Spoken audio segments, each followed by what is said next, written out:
my name is Ben Pollard, and I'm a site interpreter here at the Lewis and Clark State Historic Site. Today I want to talk to you about the Corps of Discovery, the detachments, the men of the expedition.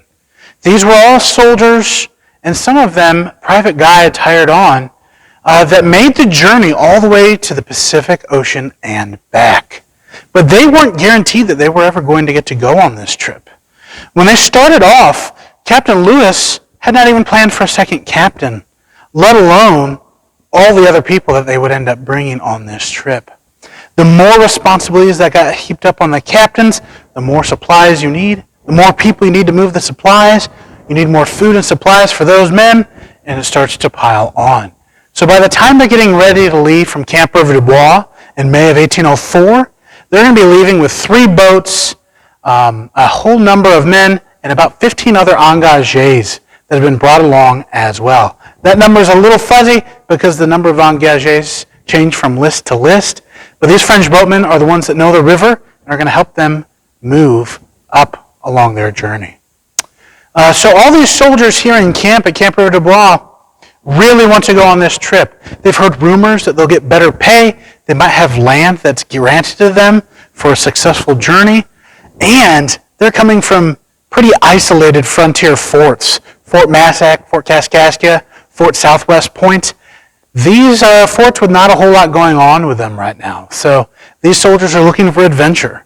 And so they want to go on this trip, and that's good because the captains are only allowed to bring men that are volunteering for this journey. The one exception is York. That's Captain Clark's slave that he brings with him on the expedition. He's an important part of this team. He will actually open up avenues of discussion with tribes that probably wouldn't have had much to do with him otherwise. And he actually does a great job of tending for the men. These other soldiers, though, they've got to prove their mettle here in camp to prove that they should get to go. And so the captains are looking for particular skills. Just like you would build a baseball team or build a football team, you're looking for different people that can do very important jobs and work together as a team. And so Captain Clark, who's here in camp at Camp Dubois, a lot more than Captain Lewis, is going to keep in his notes rosters of the men, including check marks and X's and hash marks and dashes, and little notes about what they did and didn't do in camp. You're looking for skills and personality. Is this the kind of guy that's going to work hard, or is this the kind of guy that you give him a job to do and you turn around and they've already snuck off? There's a lot factoring in here, but they're looking to put together the best team that they can because this is the only people they can rely on for the rest of their journey. Many of these are going to be hunters and outdoorsmen and guys that have already grown up on the frontier. These are recruits from Kentucky, parts of Pennsylvania. The 9 young men from Kentucky are a lot of the best hunters on this expedition, and Clark is tracking all the hunters who go out every day here at Camp Dubois to see who the best hunters are. Those are the ones you're going to rely on when you're short on food. They're also looking to gather people with skills, like the blacksmiths, John Shields, Alexander Willard, and maybe a few others with minor blacksmithing skills are going to be critical to making sure that the equipment still works on this expedition. John Shields in particular is also a gunsmith, so he's going to be able to fix things on the flintlock rifles and muskets that they're taking on this journey. Patrick Gass is another special skill guy that they're bringing with him. He's a house joiner by trade before he joined the Army, which means he's the most skilled carpenter here. He can repair the keelboat. He can fix up the cabins. He can help build the cabins at their winter encampments. He's going to be very critical to this journey.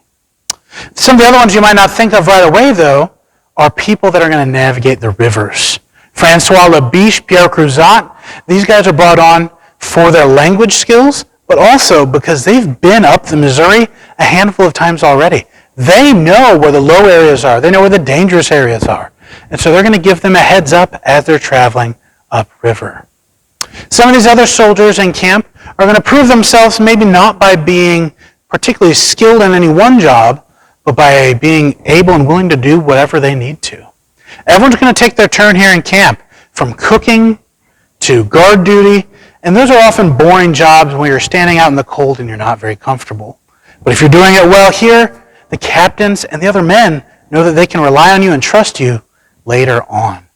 So this whole team is really a mix of different experiences and skills, and the captains over their time here in camp, are going to be able to sort through those men and kind of pick out the best team that works out to be very successful. They only lose one man on this journey, and there's multiple times in the journals and letters afterwards where Captain Lewis will talk about, if not for this guy or if not for that guy, this journey would not have been a success.